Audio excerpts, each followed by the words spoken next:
మీరు ముందెట్టుండి సార్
ఈరోజు లక్ష్మీ నరసింహస్వామి టెంపుల్ దర్శనం చేసుకున్నాం, స్వామివారిని దర్శనం చేసుకున్నాం, అలాగే అమ్మవారి దర్శనం కూడా చేసుకున్నాం. చాలా సంతోషంగా ఉంది. ఇక్కడ దర్శనం చేసుకోవడం మా పూర్వజన్మ భాగ్యంగా భావిస్తున్నాం. మొదటిసారి ఈ దేవాలయానికి వచ్చా నాకు ఎంతో మంచి ఆధ్యాత్మిక అనుభూతి కలిగింది. ఇక్కడ స్వామివారి యొక్క ఆశీస్సులు పొందటం చాలా సంతోషం అనిపించింది.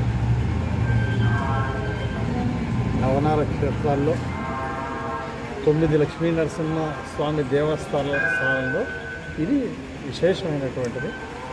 అలాగే ఆ దేవుడు ఆశీస్సుల వలన లక్ష్మీ నరసింహస్వామి అమృతవల్లి తల్లి ఆశీస్సుల వలన చంద్రబాబు గారికి మంచి ఆయురారోగ్యాలు ఇచ్చి మన ముఖ్యమంత్రి గారికి, అలాగే ప్రభుత్వం తలపెట్టినటువంటి ఆశయం గోదావరి పెన్నా నదుల అనుసంధానం, అలాగే గోదావరి బనకచర్ల ప్రాజెక్టు పూర్తయి రాయలసీమంతా రతనాలసీమగా మారాలని, ఎంతో అభివృద్ధి చెందాలని, అలాగే పోలవరం ప్రాజెక్టు తొందరగా పూర్తి చేయాలనే సంకల్పంతో ముఖ్యమంత్రి గారు ముందుకెళ్తున్నారు. పోలవరం ఆంధ్రప్రదేశ్ యొక్క జీవనాడి, అది కూడా తొందరలో పూర్తవుతుంది. పోలవరం పూర్తవటం వెంటనే గోదావరి బనకచర్ల ప్రాజెక్టు మొదలు పెడతారు. కాబట్టి ఈ 2 ప్రాజెక్టులు పూర్తయితే రాష్ట్రం మొత్తం సస్యశ్యామలం అవుతుంది. ఆ విధంగా వ్యవసాయంలో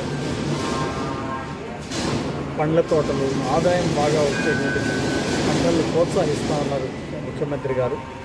ప్రజల యొక్క ఆర్థిక ప్రగతి మెరుగుపడాలని రైతులు ఆర్థిక ప్రగతికి బాటలు వేస్తూ ఉన్నారు ముఖ్యమంత్రి చంద్రబాబు గారు.